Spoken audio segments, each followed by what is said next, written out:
témoignage. On a la chance d'avoir ce matin Marthe Ndé. Marthe Ndé est une Camerounaise. Elle a vécu l'enfer à Dubaï. Elle a vécu l'enfer à Dubaï. C'est malheureusement le quotidien de beaucoup d'Africaines qui ont fait miroiter un avenir radieux et qui finalement deviennent des esclaves, parfois des esclaves sexuels, et vivent dans des conditions terribles. Alors ce matin, elle est avec nous sur le plateau. Âme sensible, bien vouloir vous abstenir. Elle fera un témoignage. Je la rejoins tout de suite.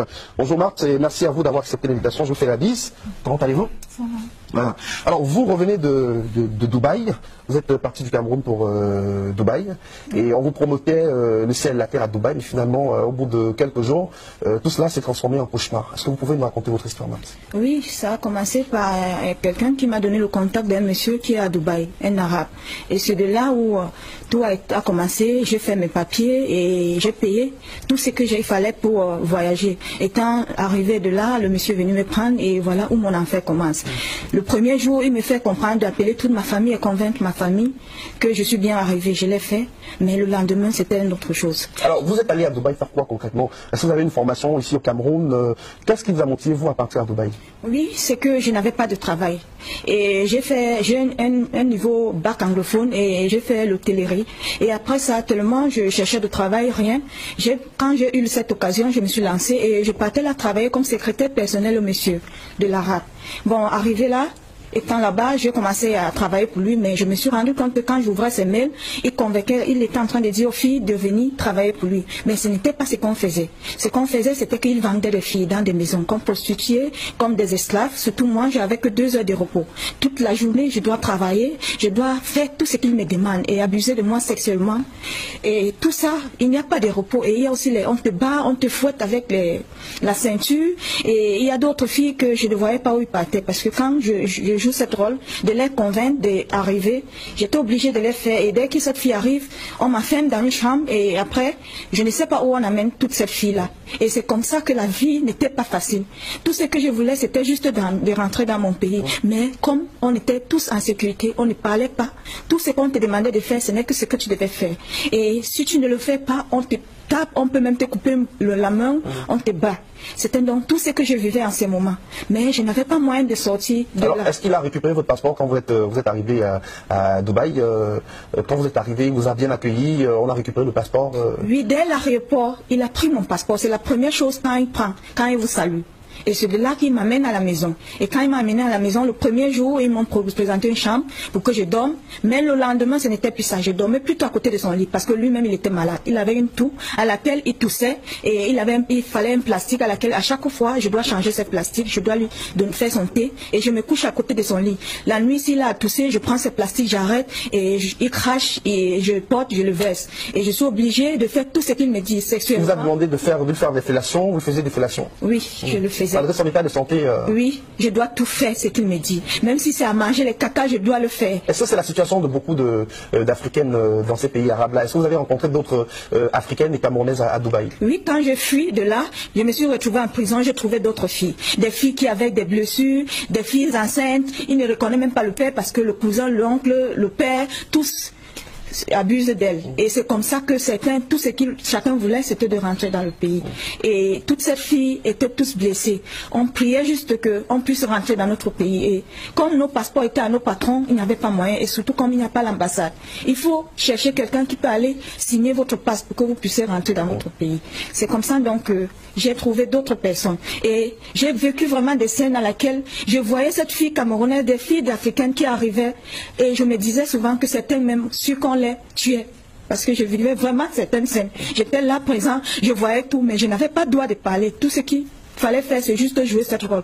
Ou non, moi aussi, je dois mourir. Donc dans cette société arabe-là, il n'y avait aucune considération pour vous, les Africaines? Vous étiez totalement maltraitées, exploitées sexuellement. On parle même d'autres filles aussi qui sont obligées de se livrer à la prostitution aussi. Oui, oui, oui. Là, c'est même normal.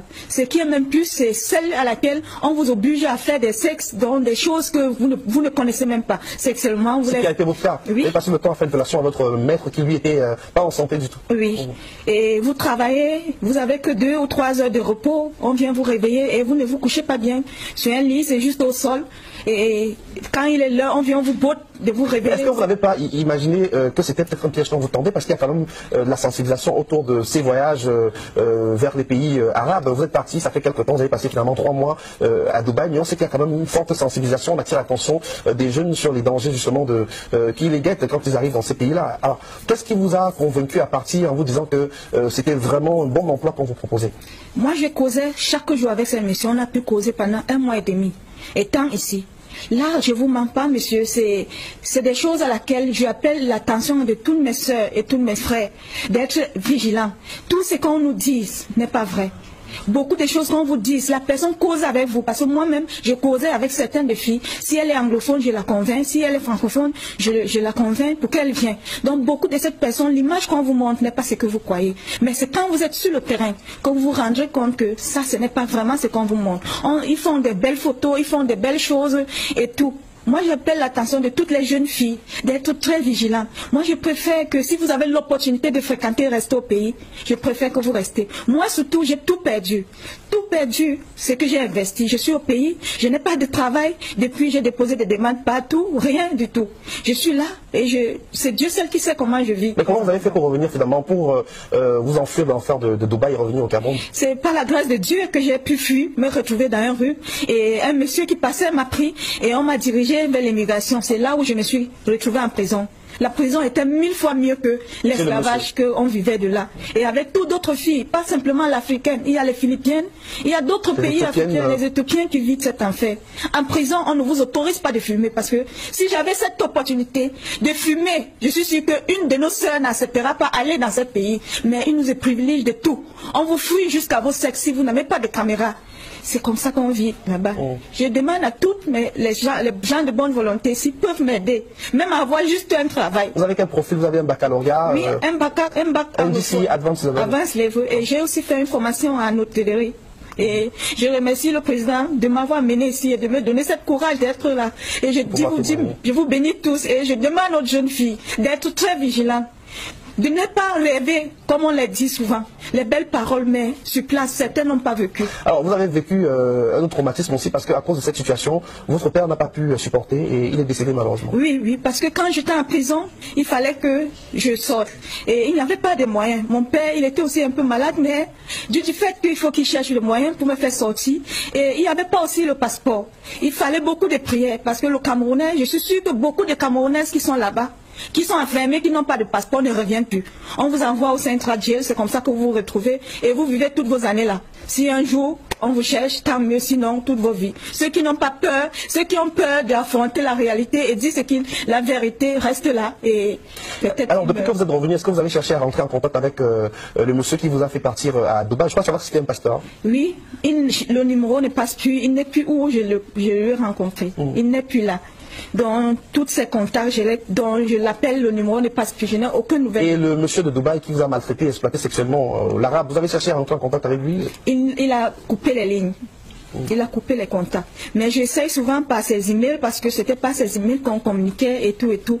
Mais c'est comme si quand il est maintenant très vigilant avec ce qu'il fait. Il y a beaucoup de Camerounaises dans cette situation-là à Dubaï? Oui, il y a beaucoup de Camerounais. Il y a ceux même que j'ai même, comme je causais français et l'arabe ne causait pas français, j'ai essayé de convaincre certaines de ces filles qui causaient l'anglais, un français, de ne pas venir, que ce n'est pas vraiment un vrai rêve. Et certains d'eux ont accepté, certains se sont représentés.